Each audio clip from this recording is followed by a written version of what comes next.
तस्वीरें आप देख पा रहे हैं, तस्वीरें देख सकते हैं। केंद्रीय मंत्री मनोहर लाल प्रबुद्ध लोगों से मुलाकात करते हुए नजर आ रहे हैं।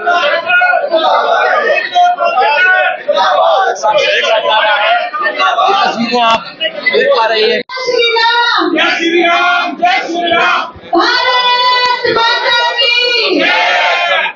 स्थल पर पहुंच चुके हैं, साथ में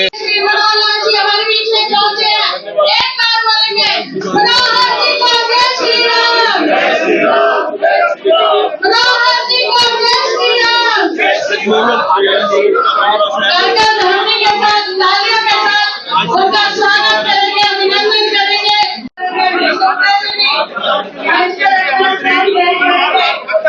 पहुंचे हैं और प्रबुद्ध नागरिक सम्मेलन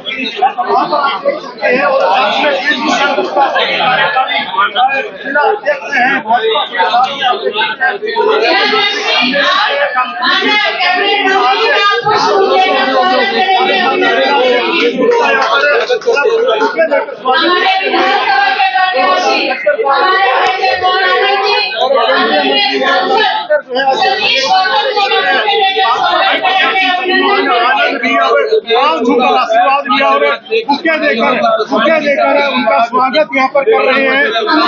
देखिए सभी फूल देखिए स्वागत करते हुए हैं। आज जगमोहन आनंद के लिए चुनाव प्रचार करने के लिए सांसद है गौतम, उनका भी स्वागत यहाँ पर जरूर किया गया है। जगमोहन मेरे मीडिया के पत्रकार बंधुओं से मैं कहना चाहूंगी कि आप, क्योंकि करनाल की माने कैबिनेट मंत्री जी देख रहे हैं, करनाल की ऐसी यहाँ पर जनसभा यहाँ पर है, प्रबुद्ध नागरिक, ये चर्चा अच्छे से चलाई जा सके। चुनावी सभा में हम सब लोग बैठकर चर्चा करें। भाई बंधु यहाँ पर खड़े हैं, सभी से निवेदन है कि आप सीटों पर अपना स्थान ग्रहण करेंगे।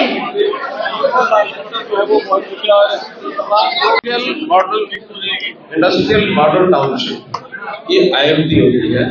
उस IMT में कितना बड़ा स्कोप यहाँ है उसका अध्ययन करने के बाद वो 50 एकड़ से लेके 1000 एकड़ तक कहीं भी बनाई जा सकती है, तो उसके लिए जमीन चिन्हित की जाएगी। और इंडस्ट्रियल मॉडल टाउनशिप पहले भी हमारे यहाँ बनी हुई है। IMT मानेसर, IMT रोहतक, और बड़ी संख्या में इंडस्ट्री वहाँ से आती है। उनकी स्पेशल प्रपोजल बना करके उसकी सुविधाएं दी जाती है ताकि जो इन्वेस्टर है उसके लिए सुविधाजनक हो। और वहाँ पर कुछ इंडस्ट्री के विशेष हब बनाने के लिए कुछ ट्रेनिंग दी जाती है, तो उसकी विशेष प्रोडक्ट के हिसाब से फोकस किया जाता है।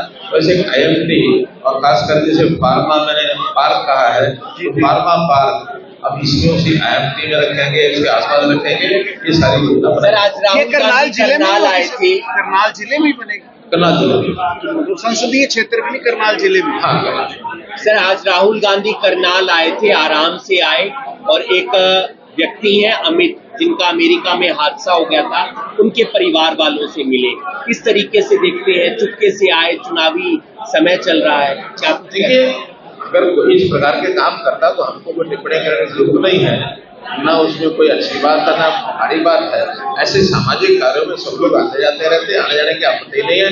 हाँ, इतनी बात जरूर है कि ऐसा अवसर होता है जहाँ व्यक्ति वहाँ सहानुभूति प्रकट करने जाता है, खड़े होकर के सेल्फी नहीं करवाता है। सेल्फी के जाने का शौक उनको नहीं रखना चाहिए। मैंने पहले बताया है, ऐसे मैंने पहले बताया है कि इनके घर के विवाद ये जज जाहिर हो चुके हैं अब वो प्रचार करती हैं कि नहीं करती हैं, ये उनके ऊपर निर्भर करता है।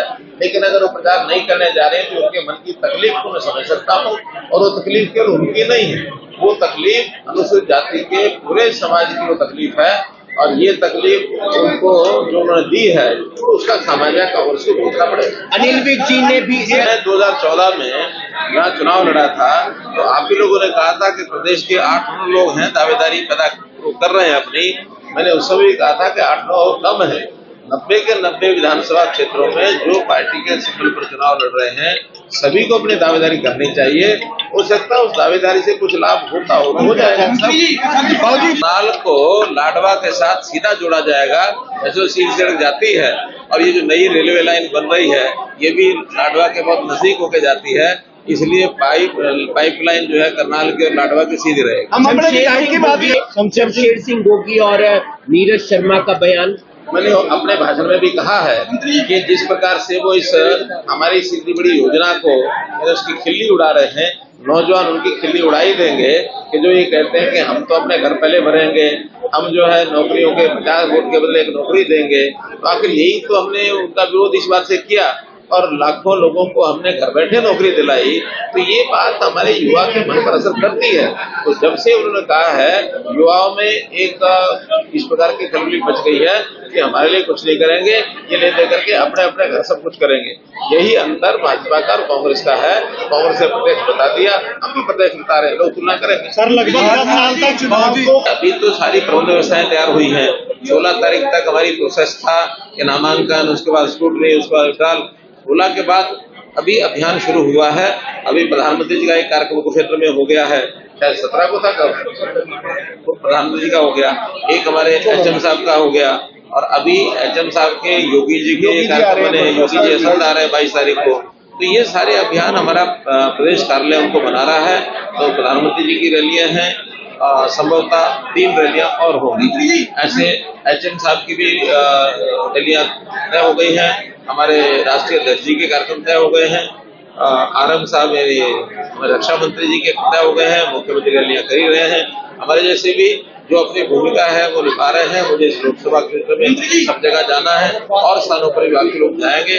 हमारा अभियान जोरों से चल पड़ा है और इसको हम एक प्रकार से जो इसका सारी जनता को संपर्क करने का हमारा जो योजना है उसको हम आखिरी दिन तक का जो कार्यक्रम है उस तक पूरा करेंगे। मैंने 10 साल में भी खूब काम कराए हैं, फिर भी ये कंटिन्यूअस प्रोसेस होती है। बहुत काम ऐसे हैं जो अभी भी पाइपलाइन में हैं, बहुत काम ऐसे हैं जो योजना में हैं, बहुत काम ऐसे जो आगे की डिमांड्स में भी काम में आएंगे। जो गति पहले की थी उससे ज्यादा गति रहेगी। इसलिए भी कि अब मुख्यमंत्री तो नायब सिंह सैनी का ही हो गया था, इसलिए मुख्यमंत्री के नाते से जो एक कठिनाई फील्ड में मिलने जुलने की आती है वो कठिनाई जगमोहन जी के साथ नहीं आएगी। जगमोहन जी ज्यादा समय अपनी कॉन्स्टिट्यूंसी में लगाएंगे, इसलिए लोगों की बातों को